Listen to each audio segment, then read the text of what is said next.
Starting with raw space actually is sometimes more difficult than when you have a groupage of elements to put into it. As I begin with the client, whether it's transforming their collection, the old collection, the new collection, the marriage of collections, it's always interesting never to ask them what they love, but to ask what it is that they don't love or they hate. Once we eliminate that energy, then it's really interesting where the bird will fly and where the nest will be and where we will gain our energy and what the perspective of space will become. The space, a collection of family chairs. The space, art from previous houses. The space, functional table. The space, morphine beds that we've disassembled, made into new beds. The space, poof pillows looking for their poof base. This space, figuring out what will happen in this next decade as the client figures out where she wants to nest, how, when, where, and in which manner. This is the fun, and that's the perspective. How was that? Some of it was good, some of it was stupid. I could keep talking though. You know, sometimes I have to get into it. Yeah, well, let's just keep it running.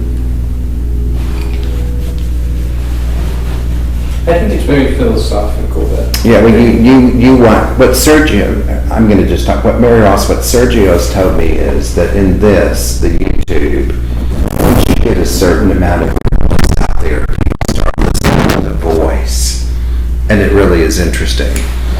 As I look at the perspective of interiors and what people love, that's very difficult. What people don't love is very easy because they immediately need that to be out of their energy field. Collections, they're things that people travel with, they morph, they change, they adventure.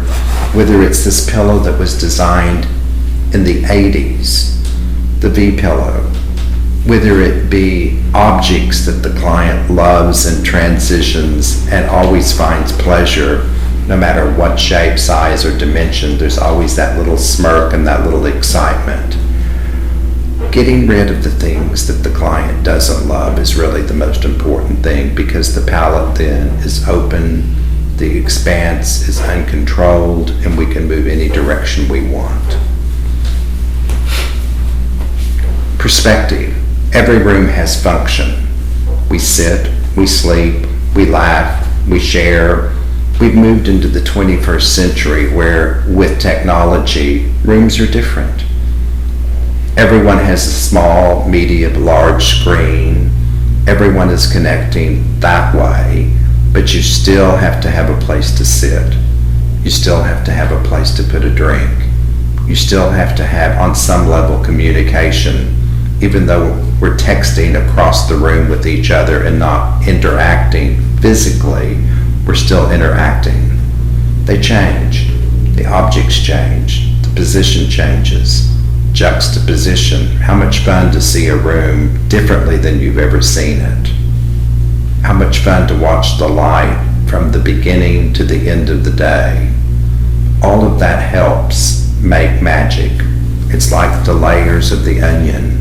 What do we do with the outer layer if we really need the inner layer? We keep looking, searching, finding till we find the right piece for the right location, for the right need, and the right usability.